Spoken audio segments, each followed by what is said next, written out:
morning, TOSA West. I'm Sam Gentil. And I'm Khalil Barki, and today is Friday, May 9th. Welcome to CW Today. All seniors, this is a reminder that Chromebook turn-in is June 6th, June 9th, and June 10th. Yes, Chromebooks must be turned in with both the charger and the case. If the Chromebook in your name is not turned in by those dates, it will be a $300 fee to replace it.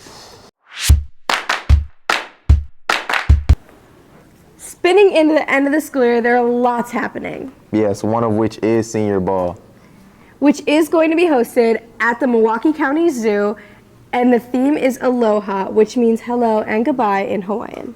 Yeah, Aloha is a great way for us to say goodbye to our seniors. And a great way for us seniors to say hello to a new chapter of our lives. Sam, do you see that? I think it's new. Yeah, Khalil, that's the new mural that pinpoints the exact location of our school. Whoa, I did not know that. That's so cool. Do you know who it was made by? It was made by a TOSA West grad, and to find out more about our new mural, Calista Albert, Allie Boers, Ciara Johnson, and Kat Leach created a video on the mural. Let's take a look. I went to TOSA West and graduated in 1969. Jim Kokonis and his graduating class have given back to the school with their class gift right here in the Learning Center of TOSA West High School. It's like a natural fit that they asked me if I would develop, design, and execute a mural that they could then give to the class. You may have seen this new art installation, but don't know what's behind it. Jim shares with us his intention and process and what he hopes the West community gets out of it. It's an illustration of the metaphor of what is the location of your existence. The numbers on the mural are the longitude and latitude of Wauwatosa West High School on planet Earth. But that's not really where everybody is, because everybody's someplace else, in their own mind, in their own heart, and they're developing at their own speed. So there's a metaphor at play for everybody to sort of sort out.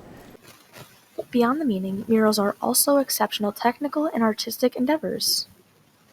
I essentially decoupage fabric and different papers together to create the background. I washed it with a stain to kind of degrade the look, so it wasn't so crispy, clean looking. Because everything new looks fresh and crisp. I want this to look as though it's an idea that's been in people's minds forever. I hope just appreciate the color and the spontaneity of the piece, and even if they can't or don't want to or have no interest in the message, that's a respectable position. At least they can enjoy the color and the vibrance of different colors as they in relationship to others. So, yeah. This has just been an awesome connection to our West history. I've had a great time working with Jim through this process. At one point, I think he wanted to punch me. I was really asking a lot of questions, but no, we really had a great, just intellectual conversations about his piece. And he's pretty humble, but it's really a great piece to have in our school. But the beauty and meaning Jim brought to West High School isn't exclusive. Murals are found all over Milwaukee, whether on brick walls or underpasses. They are a symbol of human expression. As one of the oldest art forms, murals are artworks painted directly onto walls, intending to be decorative or symbolic. Both murals and street art add vibrancy and energy to otherwise dull urban landscapes, each narrating its own story. Murals are designed to capture the attention of those nearby, aiming to educate people about the history, culture, and experiences of their city. We talked with a working muralist with pieces all over the city, who shares her inspirations and goals of her work. Cosmic Butterfly Design is the name of my company. I started it in 2003, and I used to do graphic design more so, and fine art, and I switched over to murals in the mid-2000s. Tia Richardson works alongside the community to plan and execute her artworks, involving other people to deepen the sense of community her pieces aim to represent. Well, the community inspires me.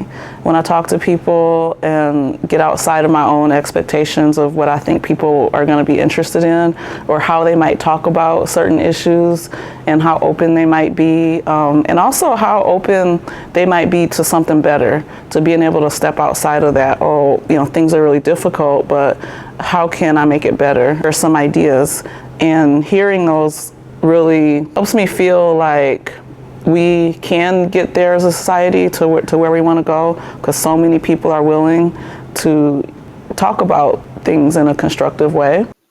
If there could be one word to describe Tia's message, it would be unity. We can celebrate our differences, and I love the fact that we have so many different cultures in the world, and I want us to, you know, establish some kind of harmony. But like Jim, she believes ultimately the message is up to the viewer to decide and take away for themselves. In a piece of artwork, you have two things.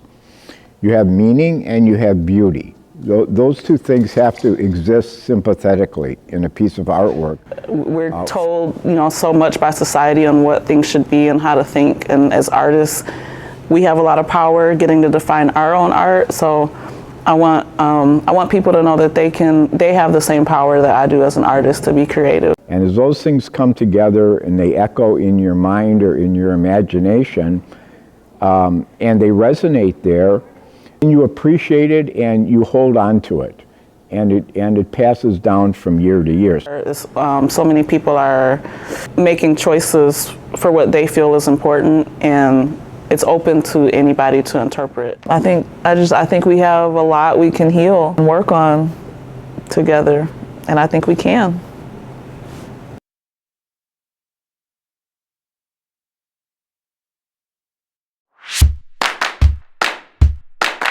This week was Teacher Appreciation Week, and West has so many teachers that deserve appreciation. Yes, all students, we're selling apples of appreciation, and if you didn't get one and you'd like to get one, you can do it today at either lunch. Prom is coming up in a week, and I can't wait to see everyone's mask and outfits. This year, prom is being held on May 17th at the Pritzloff Building downtown. Doors will be open at 7 and will be closed at 8, so make sure you're on time, ready to go with your tickets on the Fango app. The dance will end at 11 p.m. and we hope everyone is safe and responsible the whole night. The theme is Masquerade, and we're hoping to see everyone go all out. Wow, Sam, we have like so much going on this spring for our sports teams. Like baseball, track, tennis, soccer, and lacrosse. Whoa. Let's go to Lilly and Brandon and see what's up with the sports. The girls' soccer team takes on Whitefish Bay tonight at 7 at their place. Go support our girls. This past Monday, the boys' tennis took on Brookfield East, a tough conference foe.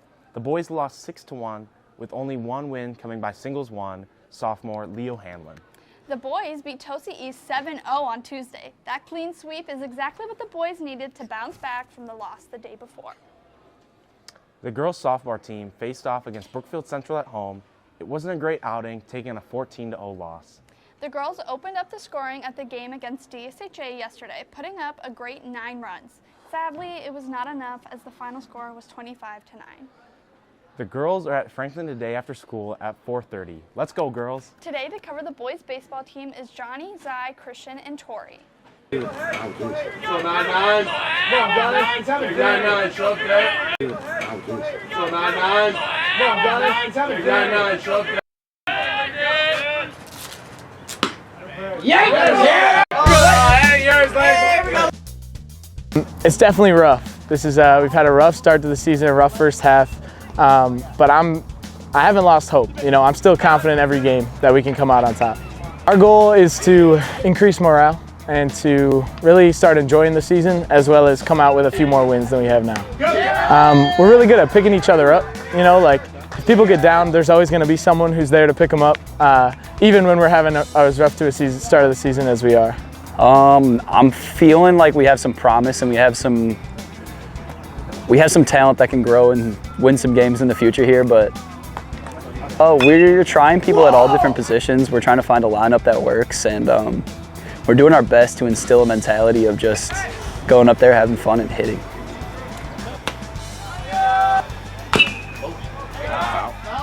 We're gonna be like every other team, just, you know, practice, get our bodies ready, you know, make sure our swings are all good. Playoffs are gonna be tough. We're probably going to play, you know, one of the top seeded teams, but anything can happen. Currently the mindset, we're playing a little bit scared, and we're kind of like worried about how all of our decisions and all the games have led to where we're at. And so we're really just focusing on coming to each game, expecting to win, and just kind of letting the dice kind of fall where they are. I mean, not too happy at the start right now, but back after the season, we're gonna pick it up, so we'll be fine.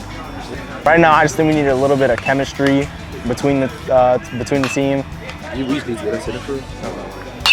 We haven't really played with each other much, different lineups and stuff, so just getting chemistry between all of us, and then I think we'll be fine. First off, Jack Weber.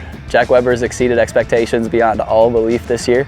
He's batting almost 400. He's been thumping it pretty good, and his mindset's been something to be marveled at. Devin over at first base has been swinging this pretty hot stick as well. Sean Justum's been doing a good job on the mound for us, and seen a little bit of promise out of some youngsters like Coleman Arneson coming up and pitching. By challenging them every day at practice as much as I can, challenging them mentally, challenging them with the reps, challenging them with speeds of pitches, all that kind of stuff, and doing my best to make sure that we're reminded of the goal of just getting better day by day and then locking into the rep that we're at.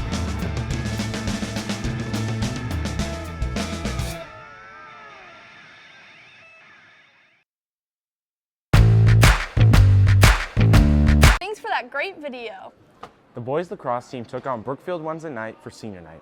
It was close at half, being with the Blazers up 3-2. But in the second half, the Blazers pulled away, winning 11-4. West senior defender Eli Hartley and goalie Brandon Collins played a large role in holding Brookfield to 4 goals. Junior Jack Eater had a great game as well with a hat trick of his own. They played tonight at 5:30 at USM.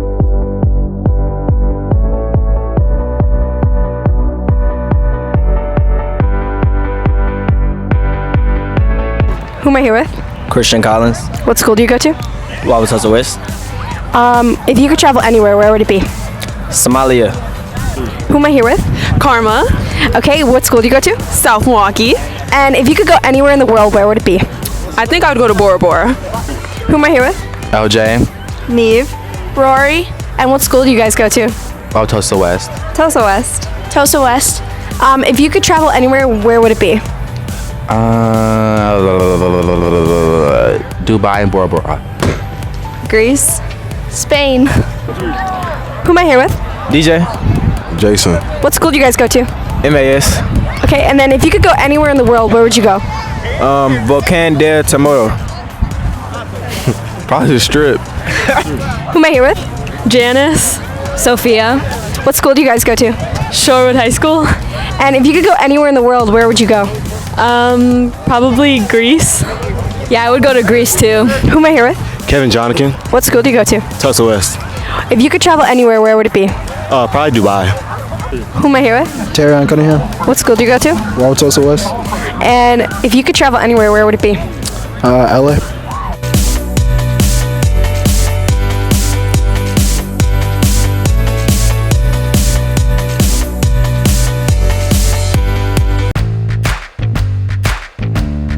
That's all for today's sports. Let's spin back to the regular announcements. Yay! And that's all for TW today. Have an awesome weekend, and we'll catch you next week.